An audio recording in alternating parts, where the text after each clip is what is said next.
we are doing this. John, go ahead and hit the next slide, please. All right, so I'm going to go over some terminologies and definitions. Following that bit of history to kind of understand the roots and the origins of the term and the practice, the ideology, followed by, of course, the critique and suggestions thereafter. So with the terminology, what is Campism? It can be loosely defined as a set of political ideas or approaches to socialism that are based in anti-imperialism. And because of their oversimplification and short-sightedness, not biased at all, comes a need to pick a side in a state conflict. Which, of course, as we later know by Lenin, we understand imperialism to be the highest form of capitalism, and we'll discuss that a little bit more later. As far as what it is, campists believe that the world is broken into two distinct camps, imperialist and anti-imperialist. While the US is arguably the dominant imperialist core of the world, we'll see how much longer that lasts. This analysis falls short in recognizing and opposing the imperialism of other nations and the global interplay in which all states are a part. It is a non-binary framework lacking analysis and creativity. In this view, if a state is against the US, they are anti-imperialist, and therefore the systems in which they operate no longer become relevant or worth opposition, or at least recognition, by socialists in the US. This can and has been the case regardless of a state's participation in subjugating, oppressing, and using violence against that country's own working class, especially in the case of a country that labels itself as socialist. In this line of thinking, they are at risk of becoming supporters, or at least apologists of, actual imperialist or dictatorial regimes.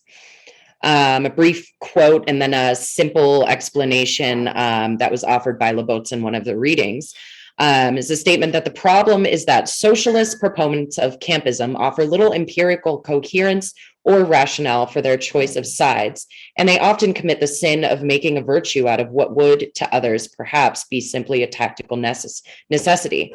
However, at their worst, campists can also advocate or incidentally support imperialism in the guise of opposing a greater imperialism. Usually this means opposing everything and anything US foreign policy related, regardless of the political character of the other side. And another simple explanation would be that the logic is something like this. X is an enemy of the United States, therefore X is anti-imperialist, therefore we support it, and since it is anti-imperialist, it must be progressive. It follows that any criticism of country X is reactionary. People who criticize any anti-imperialist nation, such as X, must be on the side of imperialism, end quote there. So once again, we see that the world is divided into two camps in their perspective, which of course will lead to a necessity to make a choice between two sides, between two states that are in conflict. This idea was left over essentially from the USSR, and we'll go into the history of it. And it places state struggles over the importance of class struggles. And now you can go to the next slide. And again, with those definitions, was a little bit biased. I will totally own up to that. But I will be defining the tanky at this point. It's often a pejorative term that's used to describe one who subscribes to campism. It's something we're hearing all the time, all over the place. But it does have specific roots in history, where it originated from the 1956 crushing of the Hungarian Workers' Revolution via tanks by the Soviet Union. So the supporters of authoritarian regimes, because they do not belong to the Western hegemon, those are the supporters, the campists of. The term, once again, in reference to the USSR's intervention, it developed from the resulting split of communist parties between the defense or opposition of the USSR and remains today in its own way in the manifestation of campism. We make the argument that the enemy of my enemy may not be my friend. And to understand this, we'll have a look at the history of campism and the way it rears its cynical head today. So you can go to the next slide. So I'll go over kind of a history. It is a very long history, rife with material. In the Dan Labote's article, it gave a pretty thorough history of where this idea came from. And I'll do sort of a redacted, maybe not redacted, but briefed outline of that. So a lot of it, again, has to do with attitudes towards the USSR, which was seen as the fatherland of socialism. It's an argument based in place, and as Barnaby Raines suggests in The Enemy of My Enemy is My Friend, ? It's a sort of rose-colored nostalgia that is difficult to let go of. Of course, we wanted the revolution to prosper through time. The seeds of the historical development of Campism were planted after the Russian Revolution of 1917, where the initial success amongst workers was seen. Here, the fatherland of socialism, again, was born. We know that circumstances shifted from the rise of quote-unquote war communism, wherein civil wars, famine, invasions, and failures of concurrent worker states or workers' revolutions brought strife, violence, and political and economic isolation. This was followed by the removal of all other political parties and the development of a one-party state that allowed Stalin's counter-revolution, granting him political power by 1929. All aims were filtered through bureaucracy, and the spread of the USSR outward and working-class solidarity was supplanted by Soviet loyalty. Later, the pact between Nazi Germany and Stalin's USSR, and eventual union with the Allied powers thereafter, would have further implications and hardships for socialists as well.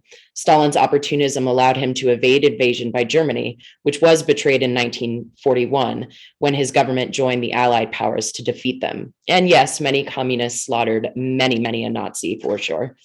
After the war, Stalin engaged with the war hawks, Churchill and Roosevelt, to carve up Europe into transformed territories, which soon after led to the inter-imperialist rivalry of the Cold War that saw the working classes of their nation as fodder. Despite the imperialist roots of the Cold War, and because of the opposition to the dominant power, the United States, the Soviet Union came to be seen as the great force of anti-capitalism. This blind loyalty permissed Russia's own imperialist, undemocratic, and violent practices, and thus led to the development of these two camps. Those socialists that opposed both camps became the lesser-known Third Camp. Before this, the Socialist Workers' Party in the US had dissolved on that line in 1940. In its evolution, Campism shifted from an explicit support of the USSR to any state in opposition to Washington, and support of that opposition, regardless of its complexities, shortcomings, or, God forbid, total violation of human rights. Equally, any government that received hostility from the US had become deemed as worthy of oversight, if not support.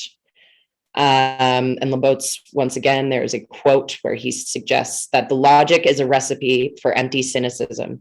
Focused exclusively on the hatred of the US government, it leads to knee-jerk opposition to whatever Washington undertakes in the global arena, and to drifting into uncritical support for utterly reactionary and undemocratic regimes. So if you'll go to the next slide. So briefly, we'll discuss the third camp here. Some of you may have heard the phrasing, neither Washington nor Moscow. That was from the Socialist Workers' Party that ended up dissolving in 1940. The third camp believes in the unity of oppressed workers across the world in international solidarity. It is the camp of the worker. It was comprised of a minority of socialists that refused to take sides, and the belief that the working class can only rule by and for itself. This is an illustration of Trotsky, as he was kind of in the middle of all of this thing. First, aligning more with the Soviet Union, despite it being a failed workers' state, with some evolution forward that kind of shifted. And the third camp is also known as the Trotskyist third camp in the United States. And so I have a brief reading from the New International publication from 1940 that was made by this sort of minority of socialists that were choosing the third camp. Actually, Hal Draper, who's someone we follow and deeply revere, was a member of the Socialist Workers' Party, which I believe the tendencies of ended up springing up the ISO, if I'm not mistaken. So the New International writes that for our part, we reject all three of these variations on the two-camp theme. We reject the basic idea they all have in common, that the masses must fight under the banner of one or another of the existing imperialist powers, be it the stars and stripes, the Union Jack, the swastika, or the hammer and sickle. We say that there is in this war a third camp independent of either of the two warring imperialist camps, the camp of the world working class, cut off from all political control, inarticulate, brutally repressed when it raises its head, but ceaselessly in ferment, pushing up from below, breaking through the surface to assert its human rights and needs. This is our camp, the camp of the hundreds of millions of men and women with black and white and yellow and brown skins who have no say about whether their country sends them to death. To accept any of the two camp alternatives, however good and noble one's intentions may be, is to give aid to the war makers, since all three slogans are essentially more or less well-disguised devices to enlist the masses under one military banner or another. The policy of the third camp, the camp which fights under the banner of world revolution to overthrow all the existing governments of the two imperialist camps. This is the only realistic anti-war policy. You can go to the next slide. There's a lot going on in this one, apologies.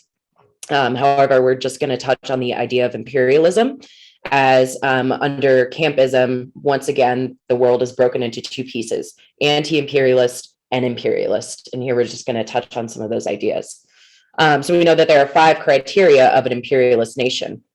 It is military conquest, seizure of territory, political subjugation, economic exploitation, and cultural domination. We know that lots of countries, lots of states participate in these sorts of things, and it's hard not to immediately go to the situation in Russia and Ukraine at present, but we can discuss that a little bit more later.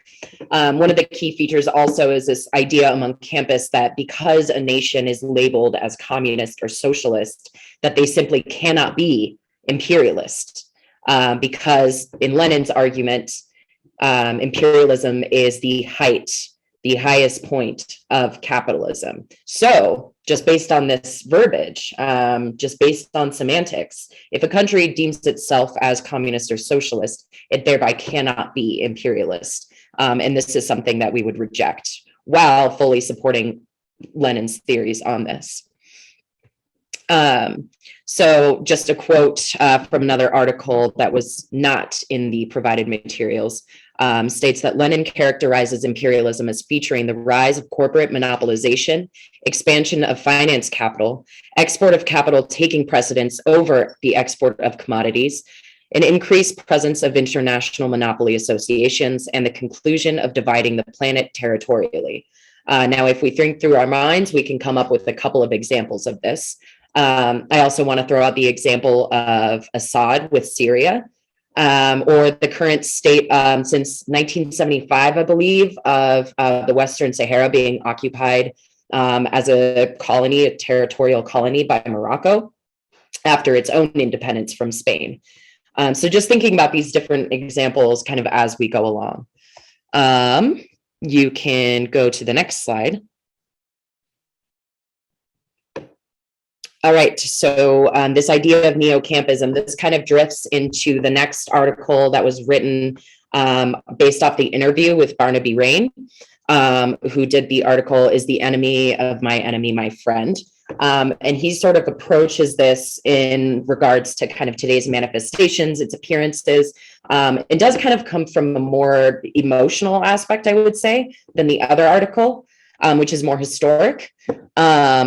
I just thought this picture was ridiculous. Can you go to the next slide, please? All right, so once again, this kind of discussion around campism, there was some more emotion tied into this, so I'll just read this quote real quickly.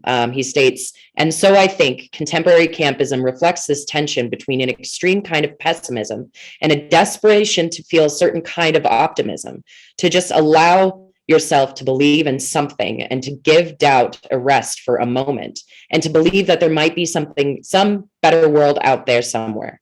It's in the inhabiting of this space of tension between a pessimism that I think is pretty well grounded and a desperation for faith with which I have a great deal of sympathy, that I think of campism not just as something I disagree with and against which I want to wag my finger, but as a set of impulses that I have quite a lot of sympathy for. You can go to the next slide. So I think in this pessimism, some of these ideas that come about are around pragmatic realism. That's something that he cites in that article.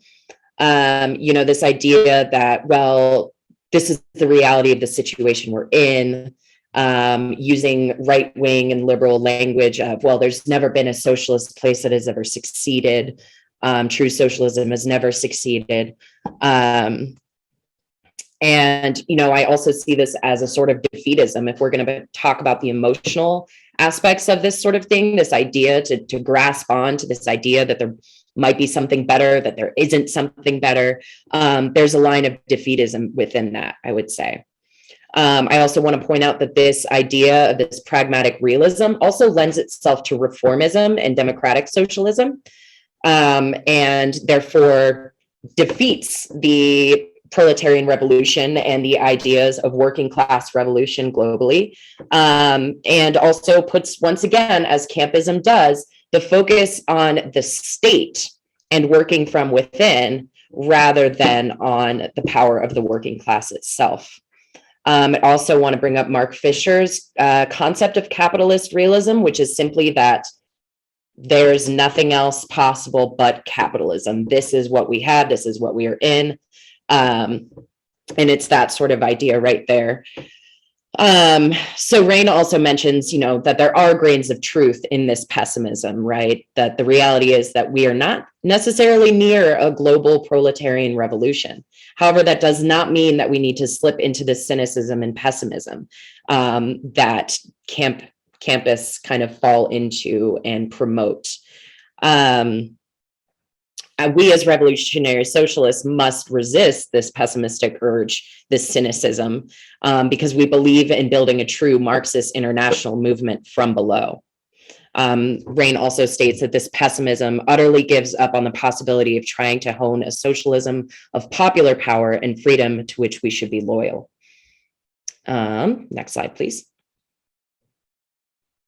All right, so another thing that he mentions is kind of the shock value. And I think aesthetics plays into part here. You look up certain kinds of memes and you're going to find all of these sorts of things.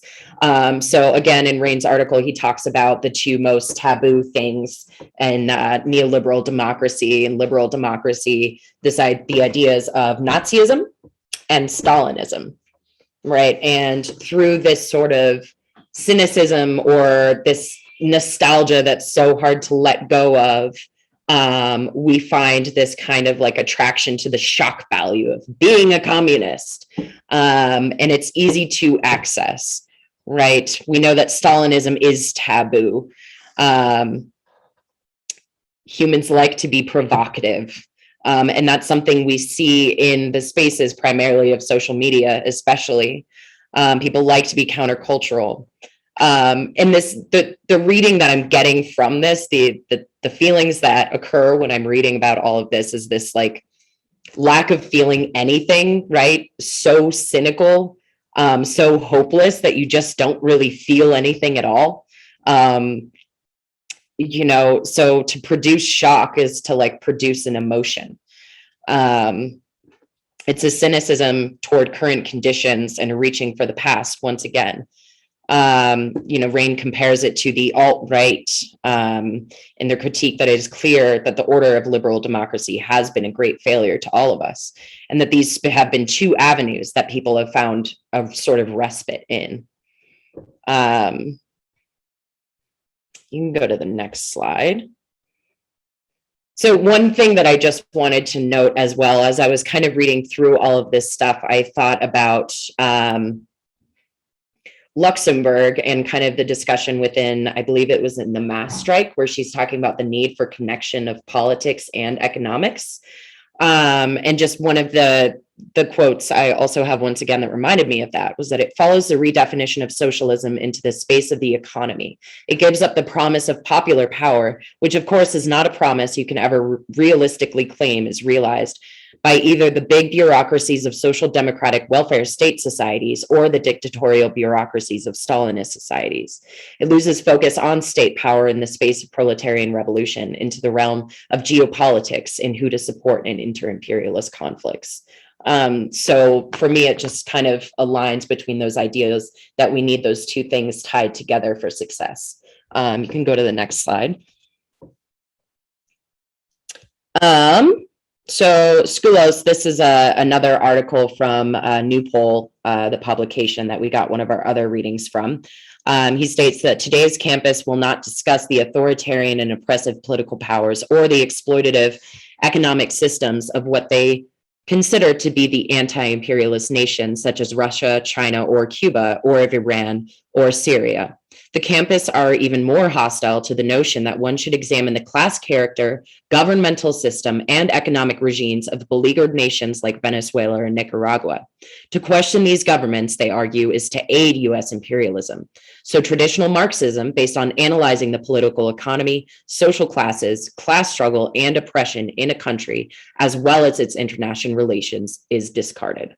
So I wanted to throw that in there before we kind of transition into the revolutionary socialist perspective on this and the rejection of campism. So you can go to the next slide.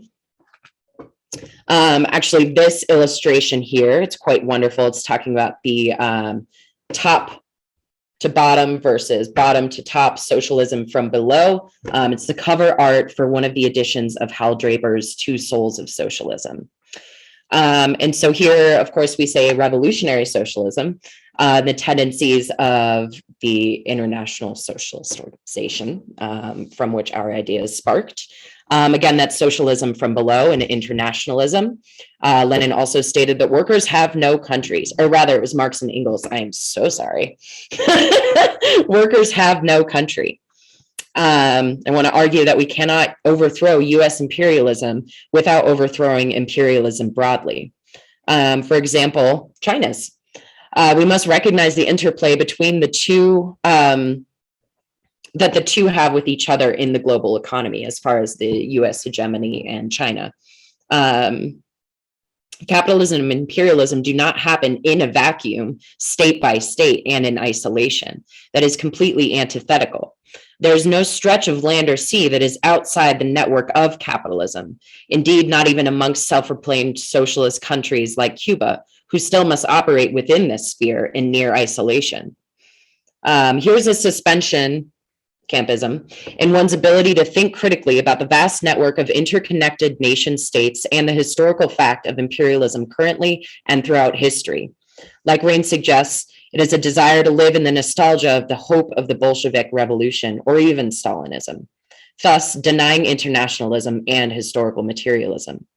The manifestation of this arguably lazy thought is, the big boy imperialists are the United States, and therefore we must only oppose US imperialism and turn our heads from the rest of the international ruling class.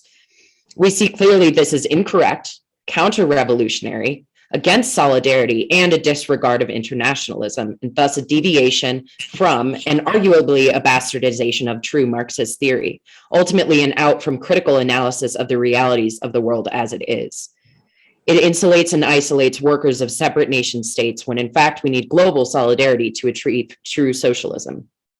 We take the perspective of recognizing the existence of global capitalism as one of exploitation where all workers of all the planet are concurrently the victims and the powerful by means of revolution, and as a matter of class versus bourgeois nation, both in political focus against campism, i.e. the class focus over the nation focus, and in the proletarian fight against the capitalist state, wherever it may be.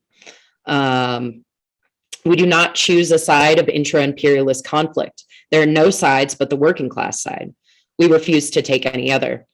We support the working class of the US, Ukraine, and Russia, in this case, what we're seeing right now, not their bourgeois governments.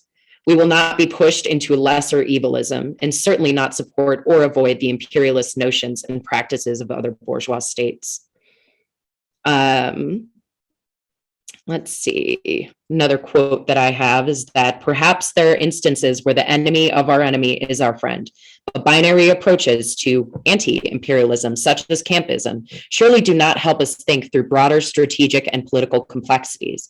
In fact, Campisms have often done more harm than good, or at least have not aided a globally integrated movement of struggle among the diversely oppressed and exploited people on our planet, regardless of whether they are in Syria, Iran, Saudi Arabia, Venezuela, or the United States. There is, or should be, a clear distinction drawn between democratically driven bottom-up liberation movements and established regimes that claim to stand against the great Satan while undermining democratic struggles within their borders and often around the world. Once again, that's from Rain. You can go to the next slide, please. These are just briefly points from the manifesto, in that the communists are distinguished from other working class parties by this only. One, in the national struggles of the proletarians of the different countries, they point out and bring to the front the common interests of the entire proletariat, independent of all nationality. In the various stages of development, which the struggle of the working class against the bourgeoisie has to pass through, they always and everywhere represent the interests of the movement as a whole. You can go to the next slide. All right, I think we've got this. I wish I could remember what comes after this. I'll make this argument, though, that when we engage in campism, we are only focusing, once again, on the bourgeois capitalist class and their states, imperialist or not, by definition. When we do this, we are disregarding the struggle of the working class and their liberation. We are tacitly complicit in supporting the domination of bourgeois states rather than fighting for the dismantling of them. Under internationalism, no capitalist state is supported or defended, but vehemently opposed. For example, in Russia right now, Putin has long repressed the LGBTQIA plus community, and at this moment has ordered arrests of some 15,000 anti-war protesters. Western hegemony exists, and again, it may not for too much longer, as does Russian imperialism and authoritarianism. And I bring these up, of course, because right now that is the big conversation that is being had. Anti-imperialism indeed begins at home, where we fight in social movements that directly confront imperialism, labor struggles, and for reforms on the path to revolution, which extends into internationalism once again, with support for movements of working people around the world toward total human liberation, not just human liberation, but total human liberation. You can go to the next slide. There's this guy, I like this one a lot. You can go to the next one as well, just for decoration. This is a favorite piece of a Diego Rivera mural. Love that. We see some friendly faces in there. And I was going to have us visit a couple of pamphlets, but it looks like we're at 7 o'clock now. I had a pamphlet that was written about no-fly zone over Ukraine, which of course we do not support. But that was written by the Answer Coalition, which is an extension of a subsidiary of the PSL. And I also had our pamphlet written by members of the DC with help from some other organizations that we work with around our statement on the war between Russia and Ukraine and arguably sort of NATO. And so I was going to have folks read both of those and kind of talk about the differences within, but I can at least post the links to each of those if anyone is interested in checking those out. But in the meantime, I will. No, they're not calling for a no-fly zone. No. They're against a no-fly zone. Don't worry. It's a pamphlet on basically on the war in Ukraine currently. One is focusing on the matter of the no-fly zone. One written by the DC was the one speaking more broadly. But I wanted to see if anyone could find any parallels in any of these ideas around campism and see how they manifest in literature and propaganda and the like. So I will, yes, definitely other worries about answer. I will post the links to those 2 pamphlets if you're interested in checking those out. But I will go ahead and close it up for now.